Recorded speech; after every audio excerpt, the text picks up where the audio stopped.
Welcome to Infinity Capital, everyone. My name is Raj. Today we are going to talk about Aztec Life Sciences. So, throughout this week and next week, I'm going to be analyzing agrochemical fertilizer stocks. This is a seasonal month for agrochemical and fertilizer companies. So, usually farmers tend to start buying their herbicides, fungicides, urea, DAP, and other agrochemicals, before monsoon. So we see an uptick in sales and profits in the next quarter. So generally, I have noticed in the past 14 years of experience that buying these stocks around May, June, if we have a good season, we can make good profits in these companies. Aztec Life Sciences is primarily engaged into making herbicides and fungicides. Okay, so they exported to 24 countries. They have clients in Europe, Japan, USA. So key something to notice about the company belongs to Godrej Agrovet. They are major stakeholders, so they currently hold around 62% in the company. Okay, and the company is into making fungicides and agrochemical intermediaries. So they are used for paddy, cereals, plantation crops, and so on and so forth. 43% of their profits come from domestic, and 57% of their profits come from the international sales. So they've also commissioned a new plant in 2018 and 19. So basically, they wanted to produce their own raw material, which they need to make their herbicides and fungicides. So they also wanted to, sort of reduce their dependency on Chinese raw material suppliers. So hence, they sort of put up a plant to make the intermediaries. They have an R&D setup as well, wherein they keep on constantly doing research in terms of coming up with new products. So that is 2.26% of their total, revenue. They have also put up a new herbicide plant. So we will see on the balance sheet how this is affecting the profitability.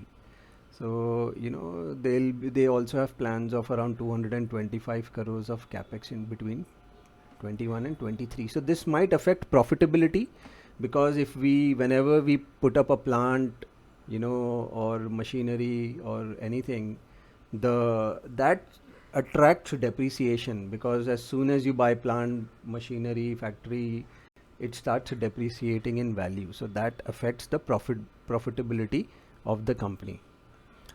So the promoter has sold around 4.73% stake, which we'll find out here. Basically, if you see, promoter has decreased its stake, but there is no specific reason. There is no particular reason as to why they've done it. So nothing worrisome right now. What's interesting is you'll see that since the past 2 quarters, DIIs have bought 10% stake in the company. So this is very good. So very encouraging. Before that there was not enough participation by institutions, but suddenly institutions have picked up 11% stake in the company. So the company is a small cap company around 2,700 crores. So DIIs now own approximately 300 crores in this company. Cash flow from operations is negative. My guess is because they've set up the plant, so they needed money for that. So if you will see here, the gross block has almost gone up by 3 times, and this basically tells you that some sort of capex or capital expansion has been taking place. This has also increased the depreciation, which we will see how it will affect the profitability. So if you will see that their borrowings have also increased, from 127 crore, it's gone up to almost 200 crores.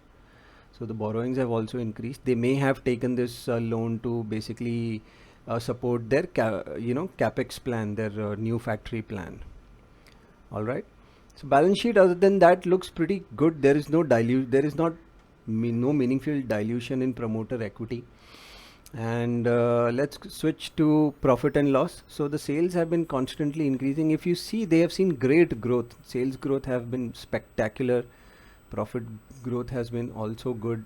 If we look at the past 4 to 5 years, the profits have gone up by 3 times. Sales have also gone up by 2 times. Their margins have also become better. 18-19 they were struggling, but now margins are back to 20% or so. So this looks very encouraging. As compared to last year, profits have gone up by approximately 17 crores, so that's roughly around 30%. So these numbers are also encouraging. Quarter on quarter basis, there is not much. The sales dropped, so did the profits. So that has actually happened because if you see, the depreciation has increased. So this is basically weighing on the profits. So once the new plant comes into force and the new plant sales start kicking in, we will see more profits coming into this company.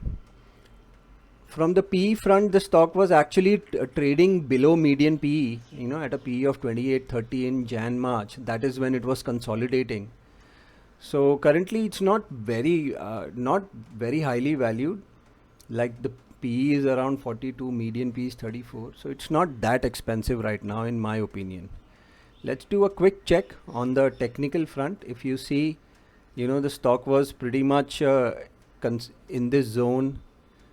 The stock was in this zone, then it sort of broke down and then it recovered. So the stock went up by around 300% post-COVID crash, and then it started consolidating in this area. This is the range in which the stock started consolidating within a 30% range.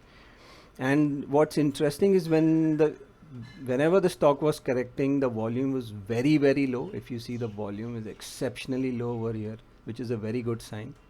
So that was the weekly. On the daily, on the left, if you see, the stock came near the 200-day moving average and it started consolidating. So we have been buying in this range. This was the range that we have been buying in, and we are looking to add more if we see a pullback. If the price is here currently, if the price pulls back a little, we will be adding more. So what sort of upside do we see? We see the monsoons are expected to be good, which means that we can see good sales coming in the next quarter. So we are going to hold this for the next 6 to 9 months, and we are expecting at least 40 to 50% up move in this stock. And if there are some very surprising numbers in the next quarter or so, then we'll continue to hold it. So we'll see how this moves. So this is the analysis, guys. Quick disclaimer, this video is for educational purposes only, so please consult your financial advisor before buying or selling any shares. Thanks a lot, guys.